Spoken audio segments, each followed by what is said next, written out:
Welcome to F-Bomb Friday. I'm your host, Tracy Preston, along with my husband, Todd. Hey, hon. Hey, baby. Are you ready? I am ready. Let's hit it.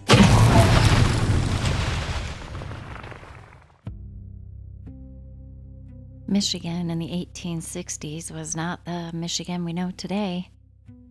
There were no freeways, no cell phones, no subdivisions stretching across former farmland. Instead, picture a state swallowed by forest. Towering white pines rose toward the sky like cathedral pillars, and rivers served as highways, carrying men, supplies, and timber through the wilderness. Entire towns existed for one purpose: cutting down trees and sending them floating toward the sawmills. The lumber industry was king, and where money flowed, trouble followed. Logging camps of Michigan were rough places. Men worked brutal hours in dangerous conditions. They froze through winter storms. They suffered crushed limbs, broken bones, and fatal accidents. They lived hard because they had to. And when payday finally came, many of them headed straight for the nearest saloon. That was especially true along the banks of the Saginaw River. In those days, Saginaw Valley wasn't just producing lumber, it was producing legends. Stories spread through camps faster than wildfire. Every camp had its storytellers. Every bunkhouse had its exaggerators. Every logger knew somebody who had seen something impossible. And among all those stories, one man's name rose above the rest. A giant among giants. A brawler among brawlers. A man whose reputation became so enormous that historians still debate whether he eventually transformed into the most famous folk hero America had ever known. On today's episode of F-Bomb Friday, we are talking about Saginaw Joe. His real name was Fabian Fournier, but hardly anyone remembered him by that name. To the lumber camps, river towns, and saloons, he was simply Saginaw Joe. And even if half the stories are true, the real Saginaw Joe was far stranger than Paul Bunyan ever was. Fabian Fournier was born in Quebec around 1840. Like many French-Canadian laborers of the era, he eventually migrated south into Michigan. The Civil War had ended. America was expanding. And Michigan's forest offered opportunity. A strong man could make good money in the logging camps, but Saginaw Joe wasn't just strong. According to those who knew him, he was enormous. Now today, a man standing 6 feet tall doesn't necessarily draw attention, but back in the 1800s, that was a different story. The average American male stood somewhere around 5 feet 7 inches tall. Joe reportedly stood well over 6 feet. His shoulders were broad. His hands were massive. His physical strength became the stuff of legend. Loggers claimed he could perform feats that seemed impossible. Maybe some stories were exaggerated. Probably most were, but that didn't matter, because in logging country, facts were merely the starting point. A good story was expected to grow. Every retelling added another layer. Every campfire added another detail. Before long, ordinary men became giants. Strong men became superhuman. And Saginaw Joe was exactly the kind of man who inspired that transformation. To understand Saginaw Joe, you must understand the world he lived in. The lumber camps were not civilized places. Those were frontier operations. Hundreds of men packed together in remote wilderness. Work began before sunrise. Trees crashed to the ground all day. Axes rang through the forest. Saw blades screamed. Horses hauled logs through deep snow. And that work was exhausting. And the danger? Well, that was constant. A single mistake could kill a man instantly. And when the day's work ended, there simply wasn't much entertainment. No television, no internet, no movies, no sports broadcasts. What they had were stories and alcohol. Lots of alcohol. The camps developed their own culture, their own legends, and among all those larger-than-life figures, nobody seemed larger than Saginaw Joe. Now we arrive at one of the strangest stories surrounding Joe Fournier, stories that transformed him from a strong logger into something almost mythical. According to numerous accounts, Saginaw Joe possessed a second row of teeth, hyperdontia, extra teeth. Whether the stories became exaggerated over time remains debated, but the rumors spread everywhere. And Joe apparently knew exactly how to use it. Imagine walking into a crowded saloon. Smoke fills the room. Men drinking. Money changes hands. And arguments simmer. Then somebody points toward the giant lumberjack in the corner. Watch this. Joe walks toward the wooden bar. The bartender watches nervously. The crowd begins to gather. And then, according to the stories, Joe sinks his teeth directly into the wood. Not pretending, not joking. Actually, biting chunks out of the bar itself.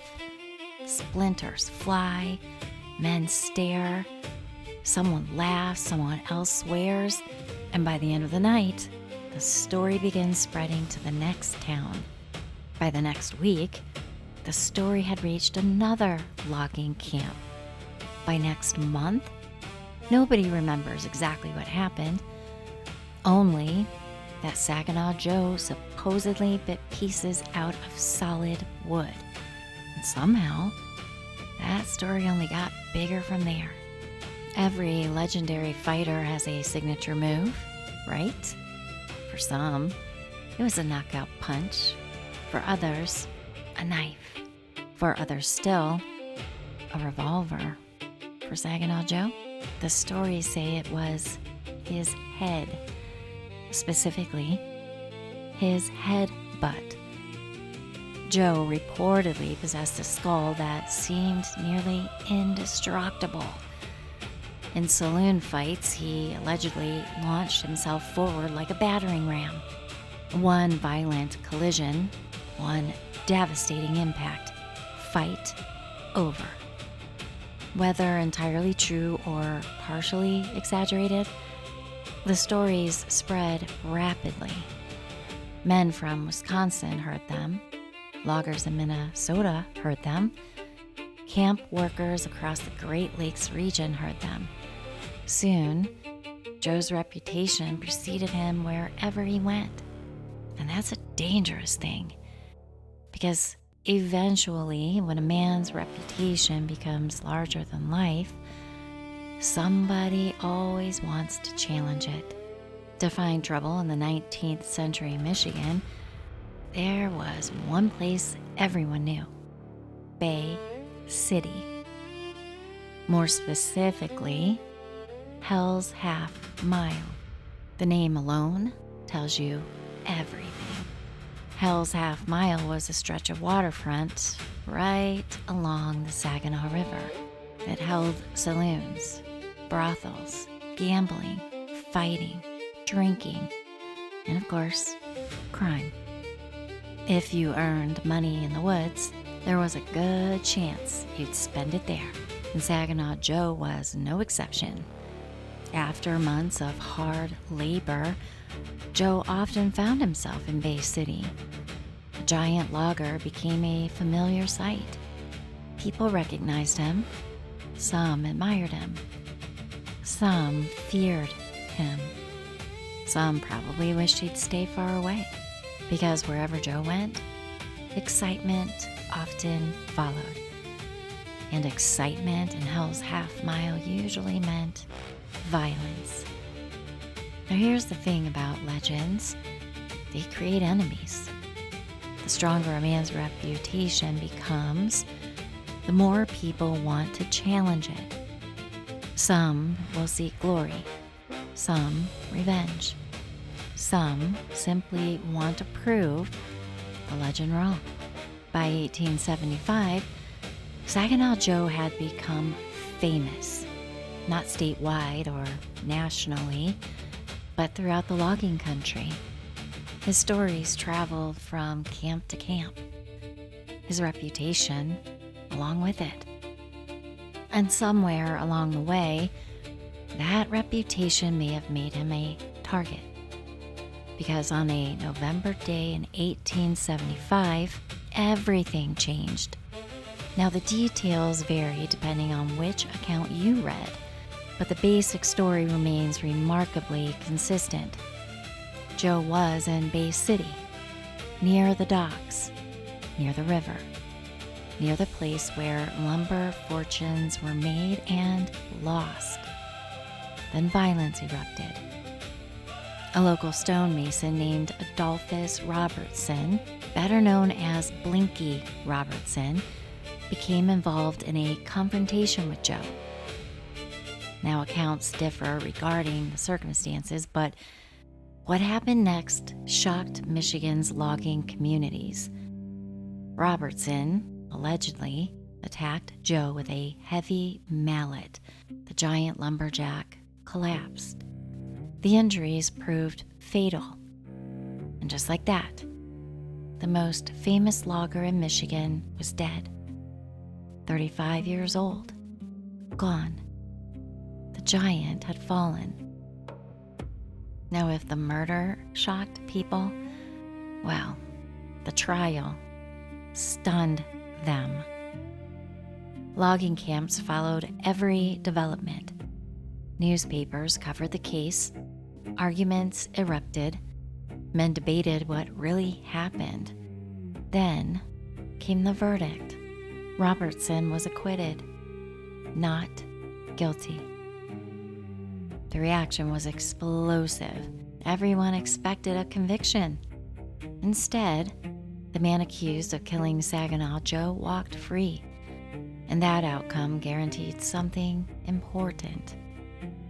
People keep talking about Joe for years, for decades, maybe forever. Because unresolved stories refuse to die. Death has a strange effect on storytelling. It removes limits. A living man can contradict a story. A dead man cannot. Once Joe was gone, the stories exploded. Campfire after campfire repeated them. The giant logger became bigger, stronger, tougher, more outrageous. A man who bit wood became a man who could chew through trees. A strong logger became a giant. A fighter became an unstoppable force. Reality and folklore began to merge. Nobody knew where one ended and the other began. And that's exactly how legends are born. Now comes the truly fascinating part. the questions historians still debate. Could Saginaw Joe have become Paul Bunyan? And that answer is not simple. Paul Bunyan was created by one storyteller. He emerged gradually. Different camps told different stories. Different regions contributed details. Multiple influences likely combined. But many historians believe Joe Fournier was one of the most important pieces, and that was because of his enormous size, his French-Canadian background, his legendary strength, his reputation throughout the logging country. All of it fits. Over time, stories about Joe appear to have merged with tales involving another French-Canadian figure known as Bon John.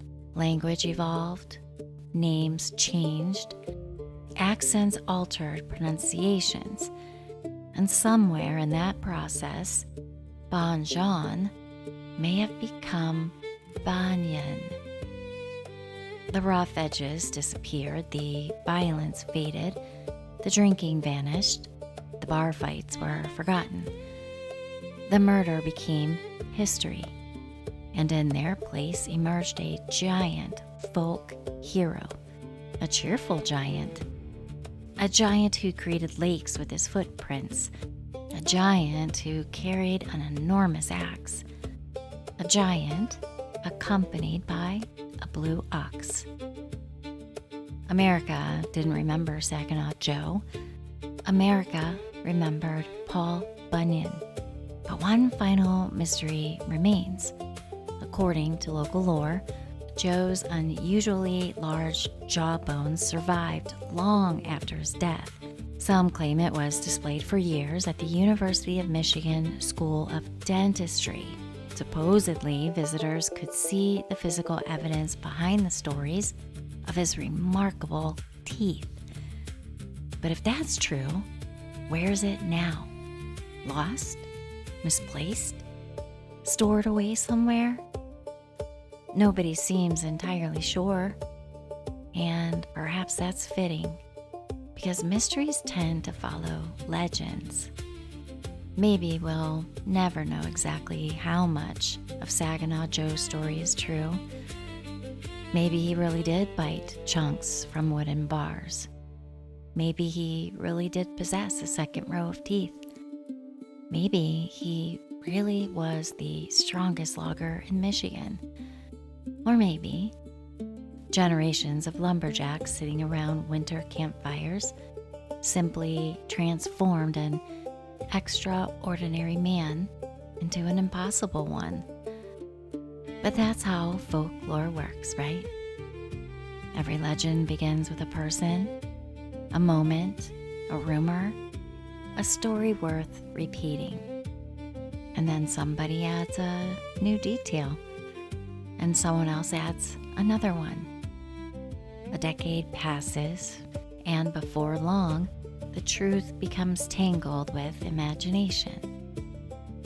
Somewhere inside the legend of Paul Bunyan, somewhere beneath the giant footprints and the big blue ox, there may still be traces of a very real man, a hard-drinking logger, a notorious brawler, a giant of the Saginaw Valley, a man called Saginaw Joe. And if that's true, then one of America's greatest folk heroes wasn't born in a fairy tale. The legend was born right here in Michigan, and that is one hell of a story. Hyperdentia. Yeah, it's a real thing. All I keep imagining is like a shark's mouth Yeah.